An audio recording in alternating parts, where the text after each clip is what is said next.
মানুষ বলতেই বলে যে তোমার খারাপ সময় তোমার পাশে থাকে সেই প্রকৃত মানুষ, আর যে চলে যায় তাকে তো জোর জবরদস্তি আটকে রাখা যায় না। সে চলে গেলে না চলেই গেল। তো হ্যালো এভরিওয়ান, আমি সুষমাস লাইফ অ্যান্ড কুকিংয়ে সবাইকে সুস্বাগত। তো আজকের দিনটা বৃহস্পতিবার, তো আমার আপডেট দিতে দিতে এটা শুক্রবার হয়ে গেল ভিডিওটা। তো আজকে বহুদিন পরে তোমাদের সামনে আসলাম। তো শরীর মন মানসিকতা কোনোটাই আমার ভালো ছিল না, নানান রকমের সমস্যার মধ্যে ছিলাম আমি। তো যাই হোক, তোমরা আমাকে অনেক সাপোর্ট করেছো। তোমাদেরকে আমি বলেছিলাম যে আমার মন মানসিকতা কোনোটাই ভালো নেই। তোমরা আমাকে সবাই বলেছো যে কোনো ব্যাপার না দিদি, ভালো হও সুস্থ হও, তোমরা তোমরা আমার পাশে আছো। তো সত্যিই কিছু কিছু মানুষ আছো যে সত্যি আমার পাশে রয়ে গেছো, আর যাদের না থাকা তারা তো চলেই গেছে, তাদেরকে আমার কিছু বলার নেই। সবার নিজের নিজের ইচ্ছা মতন বাঁচার অধিকার আছে, সেরকম আমার তোমারও আছে। তো যারা চলে গেছে তাদেরকে বলবো আর আসার দরকার নেই, কারণ এরকম মানুষের আমার প্রয়োজন নেই যে কিছুদিন না থাকলে তোমাকে ভুলে যায়। আর যারা আমার পাশে রয়ে গেছো তাদেরকে অসংখ্য ধন্যবাদ, অনেক অনেক ভালোবাসা। এরকম করেই তোমরা আমাকে ভালোবেসে যেও। তো অনেক কথা বললাম, তো দেখলেই তো আজকে কি রোদ্দুটা উঠেছে। তো এইদিকে আমি সাবুর পাঁপড় বানাচ্ছি।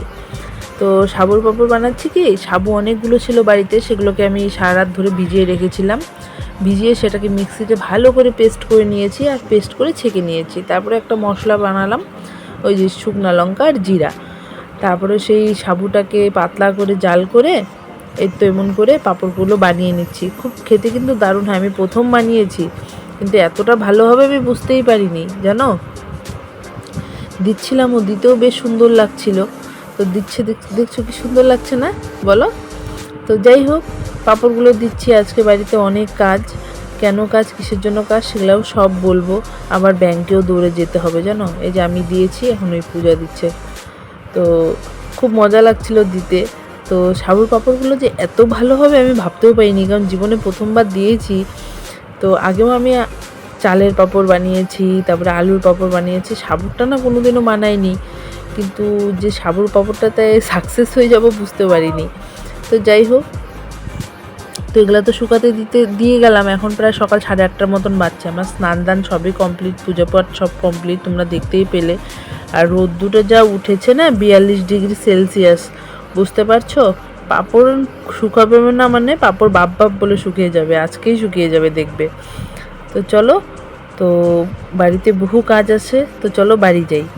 তো বাড়িতে আসলাম, বাড়িতে আসার পরে তো বুনটি শুরু করছে। কালকে যে আইসক্রিমটা জমাতে দিয়েছিলাম, তরমুজের আইসক্রিম, এই বাচ্চাগুলো জানো সামনে দিয়ে যে আইসক্রিম যায় গান বাজিয়ে বাজিয়ে আইসক্রিম খাওয়ার জন্য পাগল হয়ে যায়। ওই আইসক্রিমগুলো তো ভালো না বলো। তো আমি ওর জন্যই বাড়িতে তো কোনো না কোনো ফল থাকেই, তো সেই ফলগুলো দিয়ে বাচ্চাগুলোকে একটু একটু করে আইসক্রিম বানিয়ে দিচ্ছি। তো কেমন হচ্ছে তোমরা অবশ্যই কিন্তু আমাকে জানাবে। তো এইদিকে বাপিও বাজার করে নিয়ে এসেছে। তো বাজার ঘাট কেন এত সবটাই বলবো। আর দেখো, ওই যে বাপি বাজারে গেলে যেন এই জিনিসটা দেখলে আনবেই আমার জন্য, কারণ জানে আমি খুব ভালোবাসি। এটাকে বকফুল বলে। তোমরা কে কী বলো আমাকে কিন্তু অবশ্যই কমেন্টে জানাবে। তো এইদিকে হচ্ছে চিকেন পূজা ধুচ্ছে, চিকেন আর মাছ দুটোই পুজো ধুচ্ছে। তো এদিকে আমি চাটনিটাও বসিয়ে দিয়েছি, এখানে আমের টক চাটনি বসিয়ে দিয়েছি। তো আর কিছু রান্না করব না, আমি এখন বেরিয়ে যাব। আমার একটু ব্যাংকে যেতে হবে। ওই যে স্বনির্ভর গোষ্ঠী আছে যে, সেটার মেম্বার আমি। তো এরকম হয়তো অনেকেই আছো মেম্বার, তো আমি সেখানের মেম্বার প্লাস দলনেত্রী। তো সেই কারণেই ব্যাংকের কোনো কাজকর্ম থাকলে সেক্ষেত্রে আমাকে কিন্তু যেতেই হয়। তো যেতে যেতে পথে দেখো যে কৃষ্ণচূড়া গাছটা দেখতে পেলাম, কি অপূর্ব সুন্দর লাগছে বলো কৃষ্ণচূড়া গাছটা। তো এই তো চলে আসলাম ব্যাংকে। তোমাদেরকে তো এর আগে একদিন দেখিয়েছিলাম ব্যাংকটা জঙ্গলের মাঝখানে, খুব শান্তিপ্রিয় পরিবেশ, চারিদিকটা পুরো ঠান্ডা, মানে এত যে রৌদ্র তাও মনে হচ্ছে না যে এত গরম আছে ভিতরে। তো এই যে চলো যাই ভিতরে। আজকে কিন্তু রোদ্দুটা সাংঘাতিক, শরীরটাও ভালো নেই, তবু কিছু কিছু কাজ আছে যেগুলোকে ফেলে রাখা যায় না, আসতেই হয়। আমার চোখ মুখ তো দেখে বুঝছোই আমার কীরকম পরিস্থিতি, মানে কোনো রকমই আসার ইচ্ছা ছিল না, কিন্তু আসতে হবে তাই। তো এসে তো ব্যাংকের ভিতরে তো বাপরে বাপ, আমার আর সময় পাস হচ্ছিল না। বাড়িতে গিয়ে প্রচুর রান্না বান্না করতে হবে, প্রচুর কাজ আছে, তাও এইভাবেই বসেছিলাম। কারণ কিছু ডকুমেন্টের কাজ ছিল, সেগুলা কি আর বললাম না, কারণ সব কিছু তো বলা যায় না, যদি বলে কপিরাইট চলে আসে, তার জন্য আর কিছু বললাম না। তো বুঝে নাও যে অনেক ডকুমেন্টসের কাজ ছিল। তো এই তো কাজকর্ম করে প্রায় 12:30 পৌনে 1টার সময় বাড়িতে আসলাম। বেরিয়েছিলাম সেই 10:30টায়, জানো তো। এখন তো মানে মাথায় আকাশ ভেঙে পড়ছে, এত কাজ আছে বাড়িতে। তো যাই হোক, এসে দেখি পূজা হচ্ছে, মাংসটা কষাতে দিয়ে দিয়েছে। তো আমি চটপট করে জামা কাপড়টা ছেড়ে বললো, দিদিভাই জাস্ট আমি মাংসটা দিয়েছি, তুমি এখন দেখে নাও। তো যাই হোক, আমিও চটপট করে জামা কাপড়টা ছেড়ে হাত পাটা ধুয়ে যে রান্না লেগে পড়লাম। তো এদিকে মাছও করব, মানে কাতল মাছের ভাপা করব, তার জন্য ও মশলা সব পেস্ট করে রেখেছে। একদিকে ভালো যে ও সব কিছু রেডি করে রেখেছে, সেজন্য আমার অত একটা ঝামেলা হয়নি। কিন্তু কোথা থেকে এসে না কাজ করা আমার যেন একদম মাথায় বাড়ি পড়ে। তো যাই হোক, এদিকে চলো তোমাদেরকে একটা কাণ্ড দেখাই।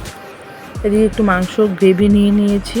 তো সকাল থেকে আমি কিছু খাইয়ে যাইনি, তো আমি খাইনি দেখে পুজোও খায়নি। তো এখন প্রায় 12:30 পৌনে 1টার মতন বাজছে। তো বাপি বলল, কি খাবে বলো? তাই আমি বলছি কিচ্ছু খাবো না।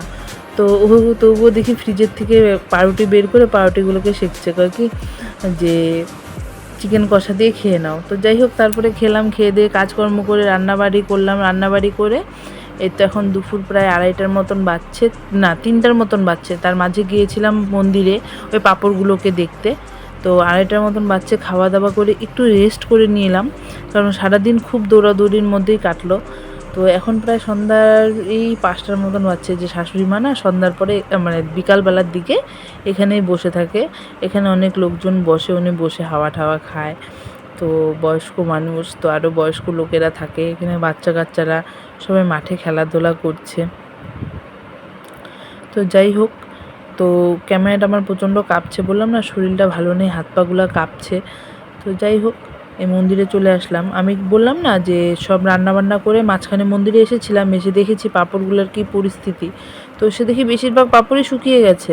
তো সেগুলাকে কি মানে একটা এক্সাইটমেন্ট থাকে না, সবার মধ্যে একটা এক্সাইটমেন্ট কাজ করে নতুন কিছু করলে। তো আমার মধ্যে মনে হয় একটু বেশিই করে। তো যাই হোক, তার মধ্যে কিছুটা পাঁপড় আমি তুলে রেখে গেছিলাম। এই যে দেখো, একদম পাঁপড়গুলো এত সুন্দর হয়েছে যে আমি কি বলবো, আমি তো জাস্ট ভাবতেই পারছি না যে আমি এত সুন্দর করে পাঁপড় বানাতে পারলাম আর কি। তো যাই হোক, কিছু কিছু পাঁপড়টা ভেঙে গেছে। তো এখন দেখো, প্রথম দিনই যদি গাছে উঠে যাই তাহলে তো পরের দিন থেকে নিজেকে কি মনে করব জানি না। তো সেই কারণেই কিন্তু বেশ ভালোই কিন্তু হয়েছে বলো, নিজে করে নিজেই প্রশংসা নিজের করছি বলো। তো যাই হোক, এই যে পাঁপড়গুলো দেখতে পাচ্ছ কি সুন্দর হয়েছে না, একদম পাতলা, একদিনে শুকিয়ে গেছে জানো, এত রোদ্রু।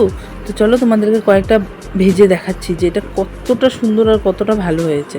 তো পূজার সন্ধ্যার সময় যে চা বসিয়ে দিয়েছে, তো বাপির এগুলা খুব খুচুর খুচুর করার অভ্যাস। তো বাপি কী করলো, বললো পাঁপড়গুলো হয়েছে যখন, চলো একটু কয়েকটা ভেজে নিই, চায়ের সঙ্গে খাওয়া হবে। তাই বললাম চলো। তো দেখলে পাঁপড়টা দিতে কতটা বড় হয়ে গেল ফুলে, আর এতটা মানে ক্রিস্পি হয়েছে, আর এতটা মানে লাইট হয়েছে যে কি বলবো। তো আরেকটা দেখাই তোমাদেরকে, দেখো এই যে দেখলে কত বড় হয়ে গেল ফুলে।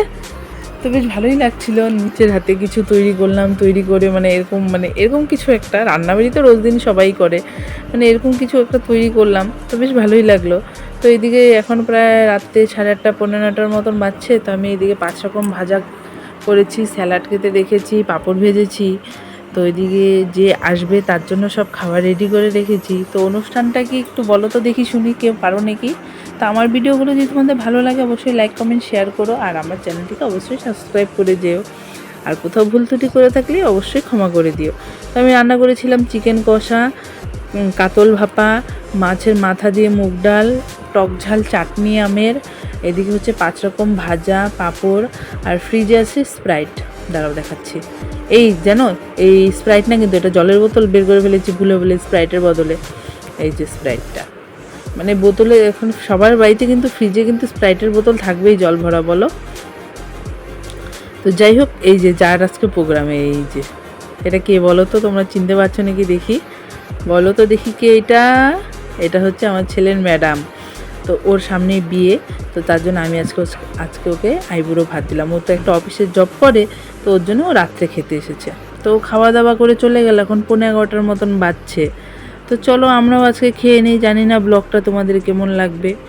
তো যদি ভালো লাগে তাহলে কি করব তোমরা সবাই জানো, আর যদি খারাপ লাগে তাও একটু বলে যেও।